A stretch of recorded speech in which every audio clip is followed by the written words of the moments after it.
It was a quiet evening on the outskirts of a small dusty town where the neon lights of a roadside diner glowed faintly against the fading sunlight, promising warmth, hot coffee, and a brief escape from the cold bite of the night.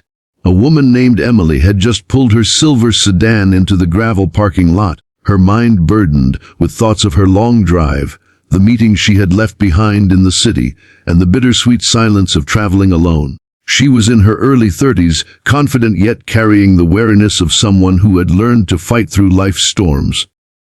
As she stepped out of her car, the cool wind whipped through her hair, and the faint hum of distant engines suddenly grew louder, slicing through the stillness of the evening. The sound was unmistakable: motorcycles. At first, she thought nothing of it. Bikers often stopped at diners like this, sharing food, coffee, and laughter before heading back on their journeys. But this sound carried something heavier, darker. The engines revved with an aggressive edge, echoing through the lot like a challenge. Within moments, 5 large motorcycles roared into the gravel lot, their headlights flashing and tires spitting tiny rocks into the air. Emily instinctively turned her head, her heart skipping a beat. 5 men, clad in leather jackets marked with patches and insignias, cut their engines and let their heavy boots hit the ground in unison. Their presence was overwhelming, and the air grew tense as they spread out like a pack of wolves circling prey. Emily felt the shift immediately. The once inviting diner now felt like a stage for something sinister. The men glanced at her with smirks, their eyes cold yet mocking. She tightened her grip on her purse and started toward the diner entrance, but before she could reach the door, one of them stepped in her path. He was tall, with a scar running down his cheek and tattoos that crept up his neck like shadows. His grin was unsettling as he said, Well, look what we have here. Didn't know dinner came with a side dish tonight." The other 4 chuckled, their voices carrying an arrogant confidence that made Emily's stomach churn. She tried to keep her composure, replying calmly, "Excuse me, I just want to get inside." But the biker didn't move. Instead, another stepped closer from behind, making her realize they weren't just loitering, they were cornering her. Her pulse quickened. Memories of her father's old warnings echoed in her mind. Never show fear when the wolves circle. Fear feeds them. She straightened her shoulders, though her hands trembled slightly. The scar-faced biker leaned closer, his breath hot with the scent of tobacco. "No rush, sweetheart. Maybe we keep you company first. Roads are dangerous out here. Don't you know?" His voice dripped with mockery, but underneath it was a threat. Emily looked past him, noticing how the diner's few customers peeked nervously through the glass windows but did nothing, afraid to get involved. She realized she was alone. The 5 bikers laughed among themselves, clearly entertained by her discomfort. One even imitated her voice in a mocking tone, causing the others to roar with laughter. Emily clenched her fists, torn between screaming and staying silent, between running and standing her ground.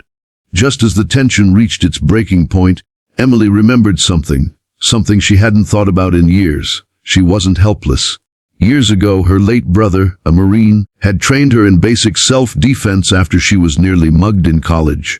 He had taught her how to use her surroundings, her voice, and her own strength as weapons. Back then, she never thought she'd need those lessons, but now every word he had said replayed in her mind like an echo of protection.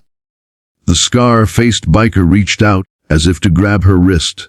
Emily's instincts kicked in. She stepped back just enough to avoid his touch and locked eyes with him, her voice calm yet sharp. "I wouldn't do that if I were you." The words hung in the air, slicing through their laughter. For a moment, silence fell. The bikers didn't expect resistance, especially not from someone standing alone. Their leader narrowed his eyes, the grin fading slightly, and muttered, "Oh, and what exactly are you going to do about it?"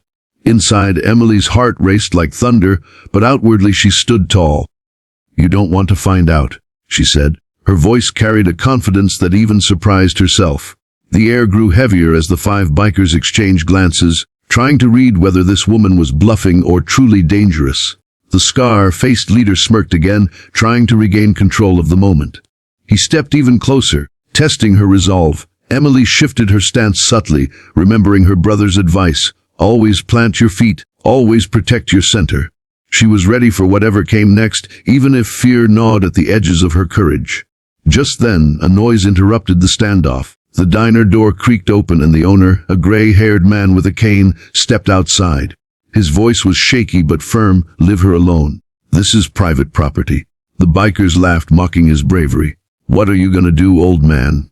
Call the cops. By the time they get here, she'll be done having coffee with us."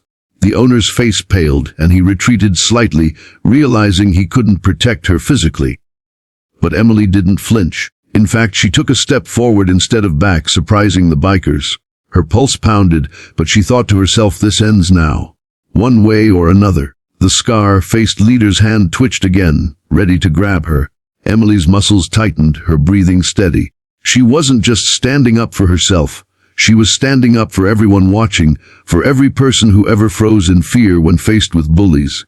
And in that instant, something shifted in the air, a storm brewing just beneath the surface. Whatever happened next would decide not just her safety, but also whether those bikers would ever laugh again at someone else's expense.